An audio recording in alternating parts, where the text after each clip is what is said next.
দিয়ে কি অবস্থা হচ্ছে তালাক কি এগোনি মারি জানতে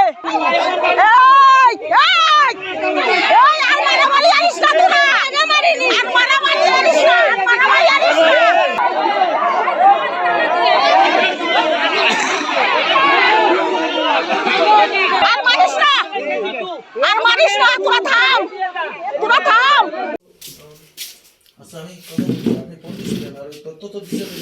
আমি তো ক্যাথলিক, আমি ব্যাপটিস্ট মিশনের ওইখানে আমাদের গির্জা শেষ হওয়ার পরে আমি ওইখানে আসছি, দেখি হট্টগোল হচ্ছে।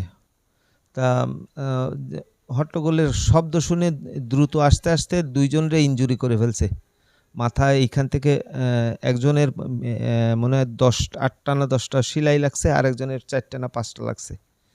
তাই ওই দেখে ওই আবার আমাদের হয় ভাগ্নে হয়, ভাই পোয়, তা দৌড়ায় যে ওদের ঠেকাইতে গেছি। ঠেকাইতে গেলে পিছন থেকে জিতু আইসে একটা বাড়ি দিচ্ছে।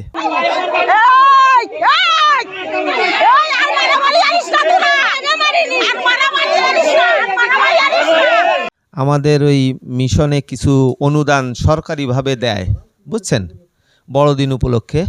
আমরা ক্যাথলিক মিশনের সদস্য আমি, আর ব্যাপটিজেও দেয়। তা ব্যাপটিজে আমাদের গ্রামের যেহেতু আমাদের ভাই বোন থাকে, সেইভাবে আমরা ওই জানতে পারলাম ওরা ওইটা আত্মসাৎ করছে, ওইটা টাকা পয়সা ঠিকভাবে আমাদের অন্য মিশনের হিসাব কিতাব দেয়নি।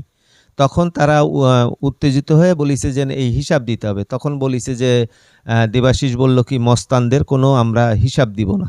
এই নিয়ে কথা কাটাকাটি করতে করতে ওরা এক পর্যায়ে ওই রতু নাথের বাড়ির ওই পাশ থেকে তা কিছু লাঠি সাটা পৌঁছায় দিছে ওদের হাতে, বাঁশ দিছে, মেহগনির ডাল দিছে, ওইগুলা দিয়ে বাড়ি শুরু করে দিছে।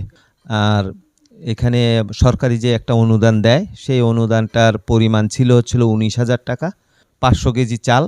সেটা আমরা আমাদের বড়দিন উৎসব করার জন্য আমাদের সরকার দেন, সেই জন্য তার কাছে আমরা চিরকৃতজ্ঞ, তাকে ধন্যবাদ জানাই।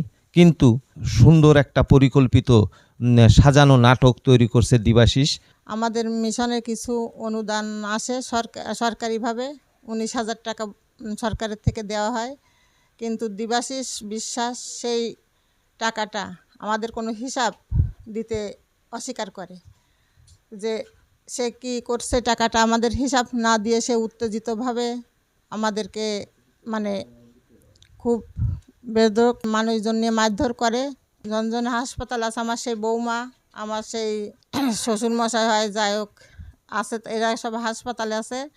এখন আপনাদের কাছে সুষ্ঠু বিচার চাই যে দেবাশিস বিশ্বাস এ হচ্ছে সম্পূর্ণ মাথায় এই কাজ করেছে।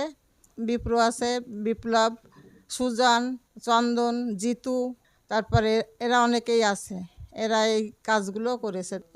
এইটার সুষ্ঠু বিচার চাই।